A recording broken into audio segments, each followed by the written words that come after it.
Everyone, welcome to Sheila காலி home page. இன்றைக்கி நம்ம பார்க்க போகிற ரெசிபி நெல்லிக்காய் சாதம். பார்க்கலாம் வாங்க. இதுக்கு ஒரு வானல்ல ஒரு கரண்டி ஆயில் ஊற்றி சூடானதும் ஒரு ஸ்பூன் கடுகு, ஒரு ஸ்பூன் உளுந்து, ஒரு கப் வறுத்த நிலக்கடலை சேர்த்து வதக்கி கூடவே ஒரு ஸ்பூன் ஜீரகம், சின்ன துண்டுகளாக கட் பண்ணி வச்ச இஞ்சி சேர்த்து நல்லா வதக்கிக்கோங்க. இப்போ 3 பச்சை மிளகாவை இந்த மாதிரி கீரி உள்ளே சேர்த்துருக்கேன். உங்கள் காரத்துக்கு தகுந்து நீங்கள் பச்சை மிளகாவை நீங்கள் சேர்த்துக்கலாம். லேசாக இதை வதக்கி ஒரு பெரிய வெங்காயத்தை சின்ன துண்டுகளாக கட் பண்ணி அதையும் உள்ளே சேர்த்து நல்லா வதக்குங்க. பெரிய வெங்காயம் இது வந்து கம்ப்ளீட்லி ஆப்ஷனல் தான். நான் க்ரன்ச்சியாக இருக்கணுன்றதுக்காக பெரிய வெங்காயம் சேர்த்துருக்கேன். நீங்கள் ஸ்கிப் பண்ணிக்கலாம் வேணான்னா. இப்போ ஒரு கைப்பிடி கருவேப்பிலை, கூடவே 6 நெல்லிக்காவை நல்லா சின்னதாக நல்லா துருவி எடுத்து வச்சுருக்கேன்.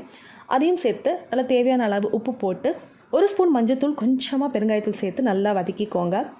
இப்போது நான் இந்த மாதிரி சாதத்தை நல்லா உதிரியாக பொலன்னு நல்லா வேக வச்சு எடுத்து வச்சுருக்கேன். ஸோ இதையும் உள்ளே சேர்த்து நல்லா கிளறிடலாம். சாதம் இந்த மாதிரி கிளறு சாப்பாட்டுக்கலாம் ஜென்ரலாக நல்லா உதிரியாக இருந்தால் தான் நல்லாயிருக்கும். ஸோ அதனால் இந்த மாதிரி நல்லா வேக வச்சு உள்ளே ஆட் பண்ணிக்கோங்க. இப்போ கட் பண்ணி வச்ச கொத்தமல்லி தழையை உள்ளே சேர்த்து இறக்குனா ஹெல்த்தியான நெல்லிக்காய் சாதம் ரெடி. இது கூட சூப்பரான உருளைக்கிழங்கு பொரியல் வச்சு சாப்பிட்டா சும்மா அட்டகாசமாக இருக்கும்.